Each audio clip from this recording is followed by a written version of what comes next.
Magandang araw mga kaibigan. Bigyan natin ng opinion, reaction ngayon itong post sa Filipino Star ngayon, digital.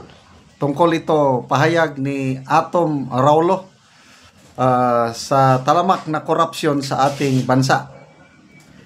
Okay, ito ang post ni Atom Araulo, siner ng Filipino Star ngayon. Sabi niya, sa dami ng kunwaring galit sa korupsyon sa gobyerno, magtataka ka rin kung bakit talamak pa rin ang pandarambong sa Pilipinas. Puro panukala, puro investigasyon, puro palabas, puro satsat. Pero ang mga big time kurakot, napaparosahan ba? Hindi.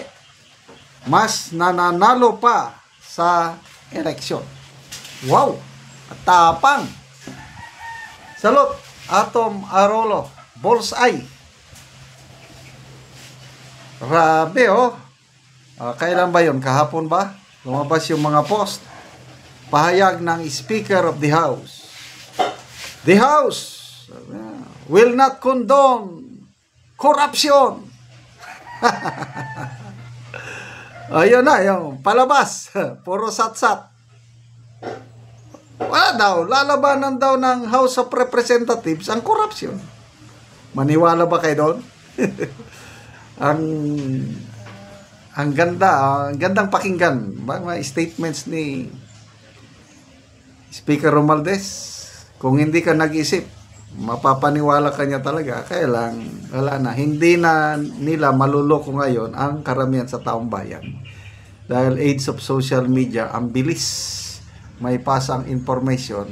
Ang Pilipino, marunong nang tumimbang kasi marami silang nasasagap na mga impormasyon na magbibigay sa kanila ng tamang kaisipan, tamang desisyon kung ano ba talaga nangyari. Kaya, sige, magpahayag lang kayo ng ganun. The House will never condone corruption. Saan galing ang corruption in the first place? Yung 2025 budget, the worst budget in our nation's history. Paano nangyari yun? Oh, di ba sa mga lawmakers, chinap-chap nila ang National Expenditure Program.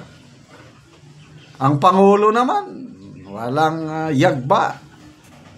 Naprobahan lang din. Nagbeto ko noon ng ilang bilyon. Kaya wala ring saysay yung pagbeto niya. Oh, small committee report, hinahanap. Hindi nila maipalabas. Kasi sino ngayon ang nag-insert sa ang daming mga budget insertion? At malalaman mo lang sino yung mga proponents kung maipalabas yung small committee report.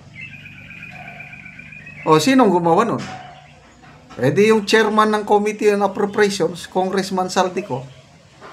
Nasaan na si Congressman Saldico? Nasa Amerika kuno. May sakit daw sa puso. Ano daw, ang blood pressure niya, 90/60. Kailangan daw niyang mag-undergo ng extensive medical procedure. Ano pa? Hindi siya nagtatago. Ayun, mga pahayag ni Congressman Garbin ng Ako Bicol Party List. Hindi siya nagtatago. Kung, ano sabi niya? Kung may tingin nyo may kasalanan, sampahan nyo na lang siya ng kaso. Ang mga kongresista naman sa House hearing kunuhay,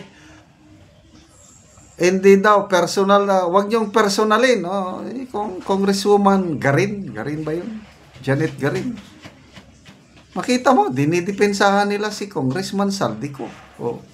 Tapos, Mayor Magalong, bakit hindi nyo imbitahan? Takot din sila. Yan ba? Yung sinasabi ng Speaker of the House na they will not condone corruption. Kaya, again, tama itong si Atom Araulo. Puro satsat, puros investigasyon. Oh. Ano na ngayon? Independent Commission. Hanggang ngayon, hindi pa nabuo. Mabuti na lang at in fairness sa Pangulo, nakapili siya ng very decisive na DPW at Secretariat. He is doing right. Saludo ako. But yung previous, Secretary Bunuan, 3 years, anong ginawa niya? Tiwalang-tiwala ang Pangulo sa kanya. Maybe, walang ginawang masama si Secretary Bunuan. Maybe, ang mga gumawa nasa ibaba, district engineer o regional level. Niluloko na nilang taong bayan, report ng report ang mga nasa baba, paniwalang paniwala naman tong Secretary Bunuan, submit niya sa Pangulo ang report, paniwalang paniwala naman ang Pangulo. O kaya napapahiya sila sa kanilang zona. So sino ang sisihin? Command responsibility. The President, the Secretary of DPWH. Tapos ganon, resign lang. Parang walang nangyari. Kaya lang, ang pera ng taong bayan, billions o trillions na kaya nawawala. Oh, apektado ba sila? Hindi, kasi silang may hawak ng pundo. Sino ang kawawa? Ang mga biktima ng baha. Kaya nga, tama si Jessica Soho. Ang taong bayan hindi nalulunod ng dahil sa baha, nalulunod sa kasakiman. Tama si Senator Lacson. More than flood control, what the Filipino needs is greed control. So, hindi sana mangyari ito kung, again, babalik ako sa main issue, leadership. Si PRRD noon, hindi naman perfecto ang kanyang administrasyon. Kaya lang, strong-willed leader siya na isang salita lang, it will send shocking waves sa mga mag-isip 2-3 beses yung manluloko dahil hindi sila sasantuhin ng presidente.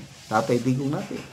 Kaya walang ganitong issue sa flood control panahon ni Tatay Digong. Kahit sinasabi nila na ang problema ngayon ay nagsimula kay Tatay Digong, hindi ako maniwala doon. Maayos ang mga infrastructure panahon ni Tatay Digong. Ngayon, wala na.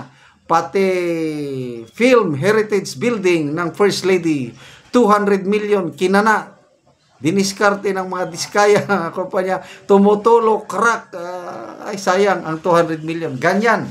Hindi lang flood control.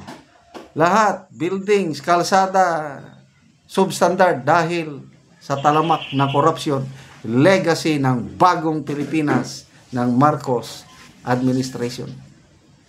Okay, salamat mga kaibigan sa inyong pagsubaybay sa ating channel. Nakakatulong kayo ng malaki sa tribong Talandig ng Bukidnon dahil ang income natin sa channel na ito is pantulong natin sa tribo. Namimigay tayo ngayon ng livelihood assistance sa kanila, nagpapatanim ng saging lakatan at Arabica coffee. Panoorin nyo ang video na ito. Anak ko sa area ni Elvin sa iyang tamnan og kape. So karon ako siyang bisitaon.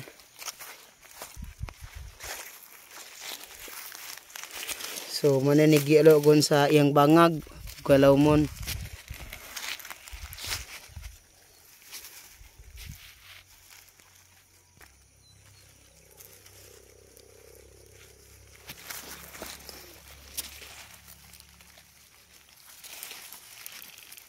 So mao na ni ang seedling among napalit nga natanom ni Elvin nga tag 25 pesos ang kada usa ani. O kining among napalit nga seedling 14,550 na ni. So kining iya ni Elvin 300 na ni ka seed.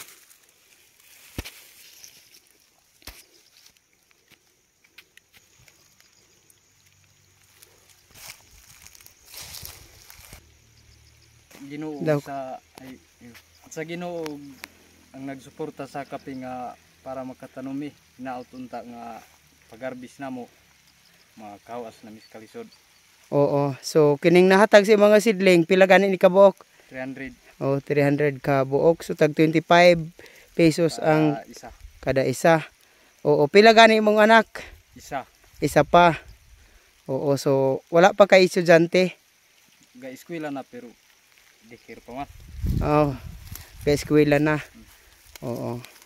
Mot yun ko pag tanumaan ng kape para pag dako sa akong anak kung unsay ang kwaon nga kurso na ako ikasuporta sa iya. Oo, so salamat kayo.